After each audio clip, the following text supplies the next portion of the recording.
मधुबन के बाबा, मधुबन के बाबा मुरली वाले, आपका क्या कहना, आपका क्या कहना। ओम शांति। आज 10 दिसंबर 2021 के साकार मधुर महावाक्य हैं। आज मीठे मीठे बाप दादा बोले, मीठे बच्चे, देह अभिमान में आने से पाप होते हैं, इसलिए देही अभिमानी बनो। तुम्हारे मैनर्स बहुत अच्छे होने चाहिए, किसी को भी दुख नहीं देना है। बाबा कहते, मीठे बच्चे, देह अभिमान में आने से पाप होते हैं, इसलिए देही अभिमानी बनो। तुम्हारे मैनर्स बहुत अच्छे होने चाहिए, किसी को भी दुख नहीं देना है। और बाबा ने आज हमसे प्रश्न पूछा है कि 21 जन्मों की प्रारब्ध बनाने के लिए बाप कौन सी सहज युक्ति बताते हैं। और उत्तर है, बाबा कहते, बच्चे, यह ईश्वरीय बैंक है, इसमें जितना जमा करेंगे उतना 21 जन्म प्रारब्ध पाएंगे। ईश्वरीय स्थापना के कार्य में सफल करने से ही जमा होगा, बाकी तो सबका दिवाला निकलना ही है। यह है ही दुख धाम, अर्थक्वेक होगी, आग लगेगी, सबको घाटा पड़ना है। इसलिए कहते हैं कि किनकी दबी रहेगी धूल में और किनकी राजा खाए। ओम शांति। बच्चों को अभी रचता और रचना के आदि मध्य अंत का नॉलेज तो बुद्धि में है।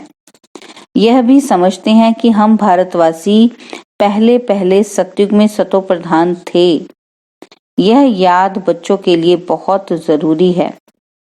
हरदम याद की यात्रा में रहना, इसमें तो बड़ी मेहनत चाहिए, परंतु रचता और रचना का ज्ञान तो बुद्धि में होना चाहिए ना। हम सतयुग में देवी देवता थे, उसको स्वर्ग कहा जाता है। देवी देवताएं विश्व के मालिक थे, एक ही धर्म था। अक्षरों को भी पूरा समझना चाहिए। तुम बच्चे जानते हो, क्या जानते हैं? बाबा कह रहे कि सतयुग आदि में ही हम सूर्यवंशी घराने में थे। रचता बाबा ने जो आदि मध्य अंत का ज्ञान सुनाया है, वह तो हर एक की बुद्धि में रहना चाहिए, यह कभी भूलना नहीं चाहिए। यह भी तुम जानते हो। बाबा कहते, हम पुनर्जन्म लेते लेते फिर त्रेता में आए हैं तो 2 कला कम हो गई, सृष्टि भी पुरानी होती जाती है। यह अच्छी रीति बुद्धि में रखना है। जितना तुम याद करते रहेंगे उतनी खुशी का पारा चढ़ा रहेगा। फिर त्रेता के अंत बाद आता है द्वापर, और द्वापर शुरू होने से दूसरे धर्म स्थापन होते हैं और हम उतरते उतरते भक्ति मार्ग में आते हैं। ऐसे नहीं कहेंगे कि उस समय और धर्म भी भक्ति मार्ग में है, नहीं। यह कहानी सारी तुम भारतवासियों के लिए है। भल रावण राज्य है, परंतु उन्हों के लिए रावण राज्य नहीं कहेंगे। वह अपने समय पर सतो प्रधान सतो रजो तमो में आते हैं। धर्म की स्थापना होनी है, फिर वृद्धि को पाते जाते हैं, फिर गिरते भी रहते हैं। बाबा कहते, चक्र तो फिरना ही है। इस समय तुम जानते हो कि द्वापर के बाद भक्ति मार्ग शुरू हुआ है और भी धर्म स्थापन हुए हैं। अभी तो है कलयुग तमो प्रधान दुनिया। सृष्टि पुरानी होने के कारण अब तमो प्रधान हो गए हैं। अब यह ज्ञान तुम बच्चे ही जानते हो। यह है सहज ते सहज बात, जो बच्चा भी याद कर ले, परंतु वह याद करेंगे तोते मुआफिक। बाबा कहते, तुम बच्चों को तो भाषा आती है, तुम उस अनुसार समझाएंगे। तुम जानते हो सारा झाड़ जड़ जड़ी भूत अवस्था को पाया हुआ है।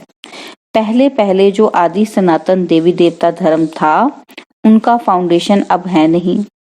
बल है भी तो वह अपने को हिंदू कहलाते हैं, इसलिए कहा जाता है देवी देवता धर्म है नहीं, प्राय लोप है।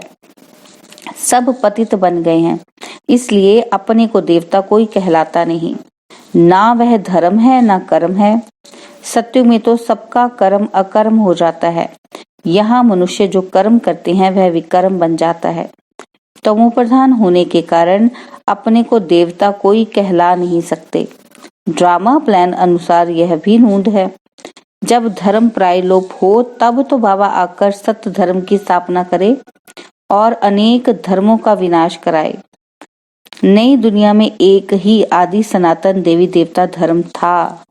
अब शिव बाबा आकर फिर से ब्रह्मा द्वारा देवी देवता धर्म की स्थापना करते हैं। तुम हो मुखवंशावली ब्राह्मण, क्राइस्ट द्वारा जो क्रिश्चियन बने उन्हें भी मुखवंशावली कहेंगे। बच्चे तो नहीं थे ना, वैसे तुम भी ब्रह्मा द्वारा ब्राह्मण बने हो। असल में तुम हो शिव बाबा के बच्चे। इस समय तुम ब्रह्मा द्वारा ब्राह्मण बने हो। शिव बाबा खुद इन द्वारा देवी देवता धर्म की स्थापना करते हैं, क्योंकि उनको ही सारी दुनिया, पुरानी दुनिया का विनाश भी कराना है। वह विनाश का कार्य और कोई करते नहीं, कोई और तो करता नहीं विनाश, बाबा ही नहीं करवाना है। बाबा कहते वह तो आकर अपना अपना धर्म स्थापन करते हैं, फिर वह धर्म वृद्धि को पाता है। अभी है ही तमो प्रधान दुनिया, कलयुग का अंत। शास्त्रों में तो कल्प की आयु लाखों वर्ष लिख दी है। तुम जानते हो ये शास्त्र आदि सब भक्ति मार्ग की सामग्री है, जो वहां सत्युग में नहीं होगी। बाबा कहते वहां यह अनेक धर्म ही नहीं होंगे। यह इस्लामी, क्रिश्चियन आदि सब धर्म द्वापर में स्थापन होते हैं। फिर हर एक ने अपना अपना शास्त्र बैठ बनाया है। अभी सारी सृष्टि है पतित, इसलिए पतित पावन बाप को सब बुलाते हैं कि आकर हमारा दुख हरो और सुख दो। वह भी कहते हैं कि हमारा गाइड बन हमको घर ले चलो। गाइड तो सबका होता है ना। तुम अभी कंट्रास्ट को समझ गए हो। वह पंडित तीर्थ यात्रा पर धक्के खिलाते हैं। बाबा कहते तुम हो रूहानी पंडे, पांडव संप्रदाय, शिव बाबा के बच्चे भी पंडे। बाप रूहानी यात्रा सिखलाते हैं।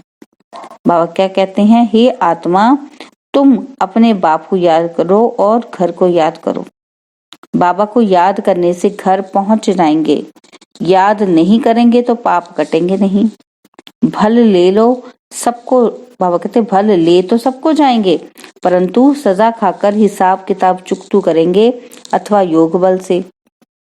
या तो सजा खाकर जाएंगे या फिर योग बल से करेंगे। बाबा कहते चुकतू तो जरूर करना है। तुम जानते हो अभी हम जमा कर रहे हैं। जितना पवित्र बन जास्ती कमाई करेंगे उतना जमा होता है। पुरुषार्थ नहीं करेंगे तो कुछ भी जमा नहीं होगा, घाटा पड़ जाएगा। तुम जानते हो आधा कल्प हम घाटा पाते ही आए हैं। अभी बिल्कुल दिवाला हो गया, हर बात में दिवाला। अभी बच्चों को 21 जन्मों के लिए जमा करना है। उसके लिए मुख्य है याद की यात्रा। यह तो सदैव स्मृति में रखो। जब भी फुर्सत मिले तो इस स्मृति में रहो। क्या कि बाबा ज्ञान का सागर है, तो तुमको भी रचना के आदि मध्य अंत का नॉलेज है। आप समान बनाते हैं, जैसे बैरिस्टर, इंजीनियर आदि पढ़ाकर आप समान बनाते हैं ना, ऐसे बाप भी बच्चों को आप समान देही अभिमानी बनाते हैं। बाप देह अभिमान नहीं रखते, यह तो पढ़ाई है ना। जो ज्ञान बाप में है वे तुमको देते हैं। बाप पवित्रता का सागर है तो तुमको भी आप समान पवित्र बनाते हैं। जो नहीं बनेंगे वह सजाएं खाएंगे, फिर पद भी कम हो जाएगा। बाबा कहते इस समय ऐसे नहीं कि धन से तुमको साहूकार बनना है, नहीं। बाबा ने समझाया है कि गरीब की 1 पाई और साहूकार का 1 रुपया समान। बाबा कहते दोनों को वर्षा इतना ही मिलता है। बाप है ही गरीब निवाज, इसलिए गायन भी है कि अजामिल जैसे पापी अहिल्या साहूकार का नाम नहीं गाया जाता। बाबा कहते यह भी समझने की बात है। तुम कहेंगे कि हम पहले पहले सबसे साहूकार थे, फिर यहाँ ज्ञान भी नंबरवार उठाएंगे तो वहां पद भी नंबरवार पाएंगे। बाबा कहते माँ बाप को पूरा फॉलो करना है। जैसे बाबा पुरुषार्थ कर ऊंच पद पाते हैं, मम्मी बाबा भी सर्विस करते हैं। मम्मा करते हैं ना, मम्मा और बाबा भी सर्विस करते हैं। तुम्हारी ये है रूहानी सेवा, घर घर में संदेश पहुंचाना है। जो कोई ऐसा ना कहे कि हमको तो बाप के आने का संदेश ही नहीं मिला, तो याद कैसे करें। बाबा कहते ऐसे कुछ कहानियां भी शास्त्रों में है कि भगवान को भी उलाना दिया, इसलिए सबको मालूम पड़ना चाहिए। बाबा कहते टाइम थोड़ा है। दिन प्रतिदिन प्रदर्शनी, मेले आदि की धूम मचती जाती है। अब विलायत के अखबारों में पढ़ता है। शुरू में जब भट्टी बनी थी तो विलायत तक अखबार में नाम गया। अब फिर यह भी पड़ेगा कि खुद गॉडफादर आकर सबको लिबरेट कर रहे हैं, कहते हैं, और सब तरफ से बुद्धि को तोड़ो, मुझ एक बाप को याद करो तो तुम पावन बन मुक्ति धाम में चले जाएंगे। कोई तो अच्छी रीति समझकर याद करने लग पड़ेंगे। बाबा कहते हैं धर्म के बड़े जो होंगे वह फिर नंबरवार आते हैं। अभी धर्मों का झाड़ निराकारी दुनिया से यहाँ आकर वृद्धि को पाता है, फिर पतित दुनिया से चले जाएंगे निराकारी पावन दुनिया में। फिर हर एक अपने अपने समय पर धर्म स्थापन करने आएंगे। बाबा कहते ये बुद्धि में रहना चाहिए। सतयुग में एक ही धर्म था, फिर वृद्धि होते होते अनेक धर्म, अनेक मत हो जाते हैं। तुम जानते हो यह भारत अविनाशी खंड है, इसमें प्रलय कब होगा नहीं। इन बातों का सिमरन करते रहो। बाबा कहते ये तुम्हारी ईश्वरीय मिशन है। सेंटर्स खुलते जाते हैं, अब विनाश भी सामने खड़ा है। इन आंखों से जो कुछ देखते हो वह सतयुग में कुछ भी नहीं रहेगा, जंगल हो जाएगा। आबू थोड़े ही सतयुग में होगा, दरकार ही नहीं। बाबा कहते ये मंदिर आदि सब बाद में भक्ति मार्ग में बनेंगे। कितनी ऊंची पहाड़ी पर मंदिर बनाते हैं, फिर ठंडी में बंद कर नीचे उतर आते हैं। बाबा कहते तुम तो पहाड़ी पर बैठे हो, अंत में सब पहाड़ी पर ही साक्षात्कार कर होंगे। बाबा बतलाते हैं मुझे भी जब साक्षात्कार हुआ था तो मैं पहाड़ी पर था, अब भी पहाड़ी पर आकर अनायास ही बैठे हैं। यहाँ बैठे बैठे तुम सब कुछ सुनेंगे और देखेंगे। यहाँ बैठे साक्षात्कार हो सकता है कि कैसे आग लगती है, क्या क्या होता है। रेडियो से, अखबारों से सब कुछ तुम सुनेंगे, टीवी में भी तुम देख सकते हो। बाबा कहते आगे चलकर ऐसी ऐसी चीजें निकलेंगी जो घर बैठे सब दिखाई पड़ेगा। रेडियो में कहाँ कहाँ का आवाज सुनाई पड़ता है। बाबा कहते ये सब है माया का पॉम्प। तब मनुष्य समझते हैं यह तो स्वर्ग है। स्वर्ग तो तब हो सकता है जब विनाश हो। बाबा कहते वहां मीठे पानी पर महल होंगे, कहाँ पहाड़ियों पर जाने की दरकार नहीं, वहां सदैव बहारी मौसम रहता है। बाबा कहते आज गर्मी है, ठंडी है, इसमें दुख है। स्वर्ग में दुख का नाम नहीं होगा। तुम ऐसी जगह चलते हो, यह बुद्धि में है कि हमको ये शरीर छोड़ जाना है, बाबा के पास। किसके पास छोड़ जाना है? बाबा के पास। अब हम बाबा द्वारा राजयोग सीख रहे हैं, 5000 वर्ष पहले भी सीखा था। कहते हैं बाबा आप तो वही हो।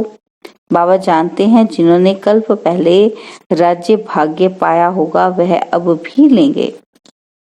यह चक्र बुद्धि में होना चाहिए। बरोबर 5000 वर्ष पहले भारत में देवी देवताओं का राज्य था। फिर आधा समय के बाद माया की प्रवेशता हुई, फिर और धर्म आए, फिर भक्ति मार्ग शुरू हुआ, अर्थात रावण राज्य शुरू हुआ। यह चित्रों पर साफ समझा सकते हो।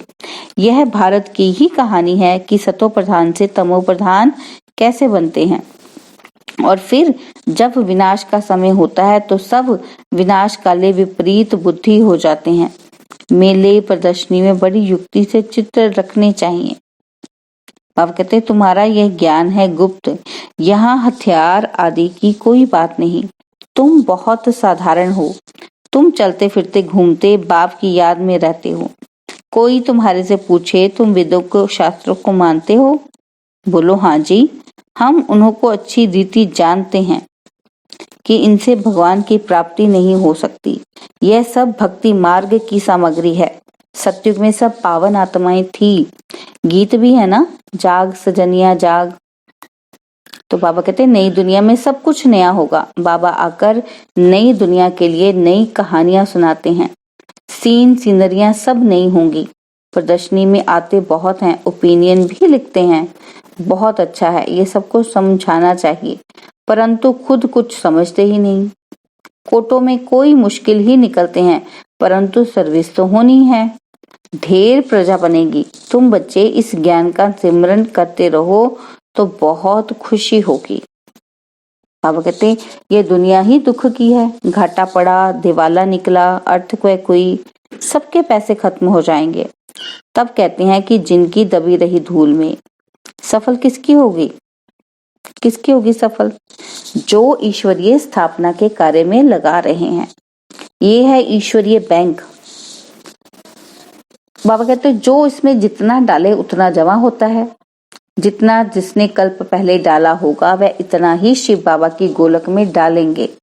इसका रिटर्न फिर नई दुनिया में 21 जन्मों के लिए मिलेगा। भक्ति मार्ग में शिव बाबा की गोलक में डालते हैं तो अल्पकाल क्षण भंगुर सुख मिलता है। यहाँ तो डायरेक्ट शिव बाबा स्वर्ग की स्थापना कर रहे हैं तो 21 जन्मों के लिए मिलेगा। भक्ति मार्ग में अल्पकाल का सुख नरक में मिलता है। फिर मैनर्स भी अच्छे चाहिए, किसी को भी दुख नहीं देना है, नहीं तो नाम बदनाम कर देंगे। कभी क्रोध नहीं करना चाहिए। देह अभिमान में आने से पाप तो होते हैं। बाबा के बने हो तो कहते हो कि बाबा सब कुछ आपका है। सच्ची दिल पर साहिब राजी होगा। दिल में कोई खोट नहीं होना चाहिए, नहीं तो और ही गिरते रहेंगे। बाबा कहते तुम हो पैगंबर के बच्चे, तुम सबको पैगाम देते हो कि बाप आकर स्वर्ग की स्थापना करते हैं। उसका संदेश सबको देना है। नई दुनिया स्थापन हो रही है, उसके लिए जिनको राजयोग सीखना हो वह आकर सीखें। अच्छा, मीठे मीठे सिकिलदे बच्चों प्रति माता पिता बाप दादा का याद प्यार और गुड मॉर्निंग। रूहानी बाप की रूहानी बच्चों को नमस्ते। हम रूहानी बच्चों की रूहानी बाप दादाजी को दिलवा जान सिकवा प्रेम से नमस्ते। ओम शांति। प्यारे बाबा, मीठे बाबा, मेरे बाबा, शुक्रिया बाबा, शुक्रिया बाबा, शुक्रिया बाबा। धारणा के लिए मुख्य सार है। पहला पॉइंट है अंदर में कोई भी खोट हो तो उसे निकाल देना चाहिए। सच्ची दिल रखनी है। देह अभिमान में आकर कभी क्रोध नहीं करना है। सेकंड पॉइंट, जब भी फुर्सत मिले तो याद की यात्रा में रह कमाई जमा करनी है। वरदान, संपूर्ण समर्पण की विधि द्वारा अपनेपन का अधिकार समाप्त करने वाले समान साथी भव। संपूर्ण समर्पण की विधि द्वारा अपनेपन का अधिकार समाप्त करने वाले समान साथी भव। जो वायदा है कि साथ रहेंगे, साथ चलेंगे और साथ में राज्य करेंगे। बाबा कहते इस वायदे को तभी निभा सकेंगे जब साथी के समान बनेंगे। समानता आएगी समर्पणता से। जब सब कुछ समर्पण कर दिया तो अपना व अन्य का अधिकार समाप्त हो जाता है। जब तक किसी का भी अधिकार है तो सर्व समर्पण में कमी है, इसलिए समान नहीं बन सकते। तो बाबा कहते साथ रहने, साथ उड़ने के लिए जल्दी जल्दी समान बनो। स्लोगन है अपने समय, श्वास और संकल्प को सफल करना ही सफलता का आधार है। अपने समय, श्वास और संकल्प को सफल करना ही सफलता का आधार है। ओम शांति। और अब यह एक बहुत अच्छी वीडियो भी जरूर देखें।